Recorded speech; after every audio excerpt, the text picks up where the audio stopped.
Ayo, we getting to hear about some of the tea that's been going down in the care home. Her old bestie Louise has gone off with Justine, so now she hasn't got anyone. He's the reason she's in a care home. He beat her up.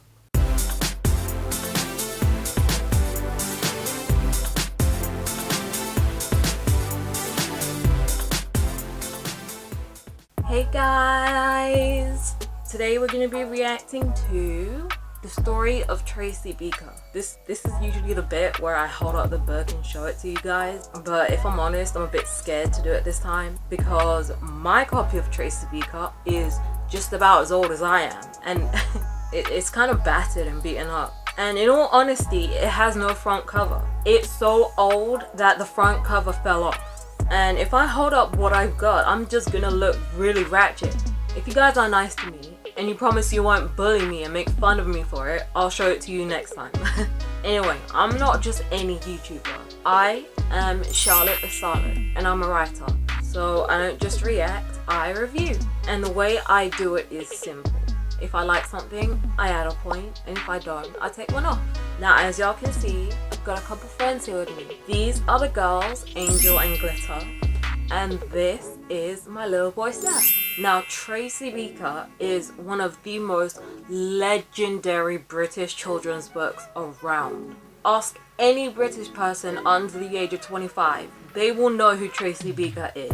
This is what made Jacqueline a household name. For those who don't know, Tracy Beaker is basically the story of a little girl's life in a care home. She's real loud, she's real boisterous, she's a real troublemaker. So, let's get to know her a bit. Oh wow, it literally starts off with a little about me page by Tracy. We've got stuff like her age, her birthday, height, weight, eye colours, hair colour, etc.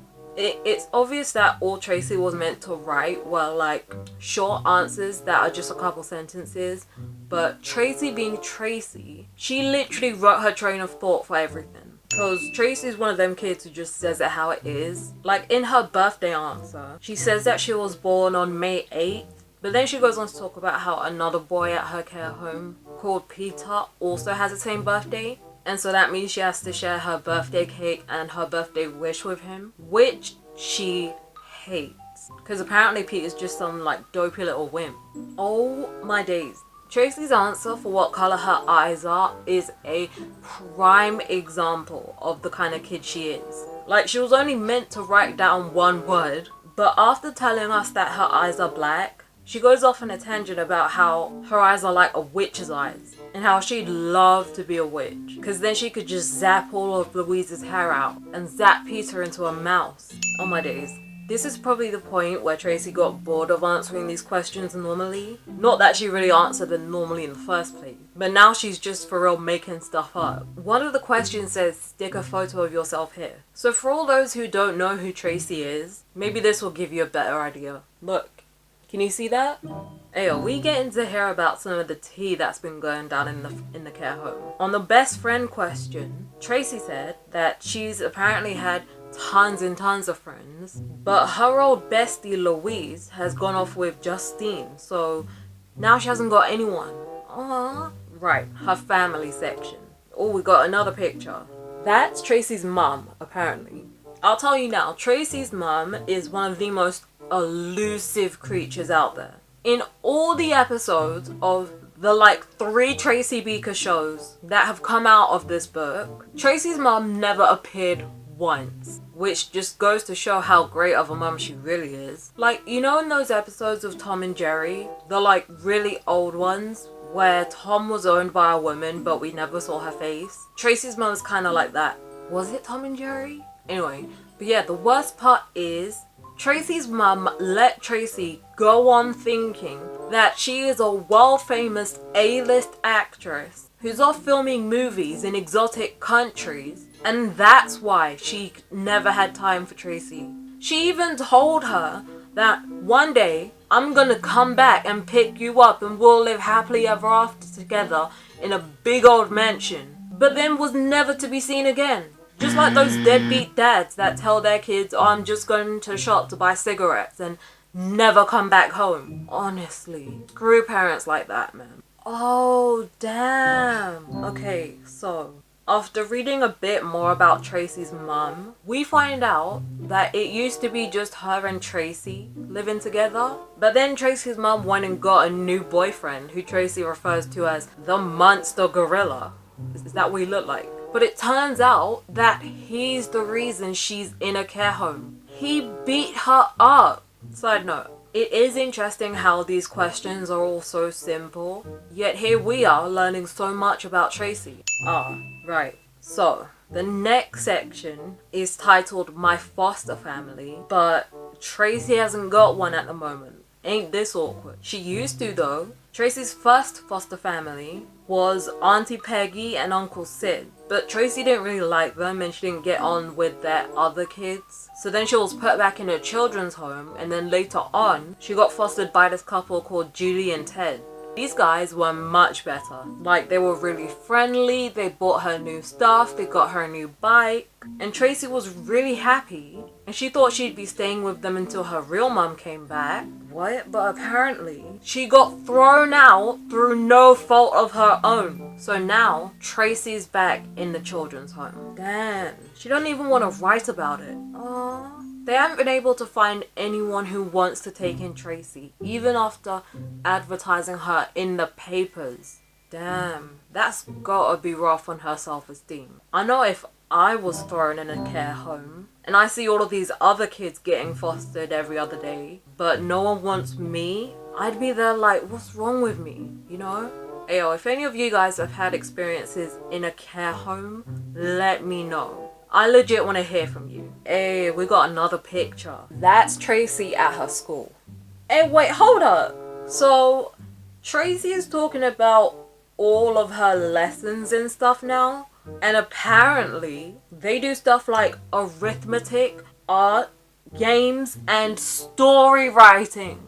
Games! Story writing! Why haven't I ever had lessons like that? Nah, these gotta be some like new curriculum stuff. Like games. Are you kidding me? During lesson time.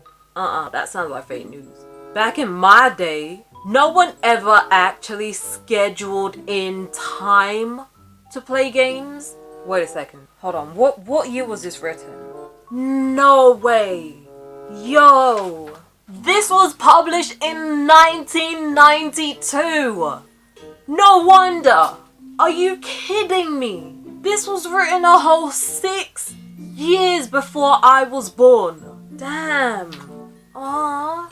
Tracy's been moved around from care home to care home and from school to school so much that she doesn't even see the point in making friends anymore. I was gonna go on about how important friends are in school, but if I'm honest, none of them have lasted.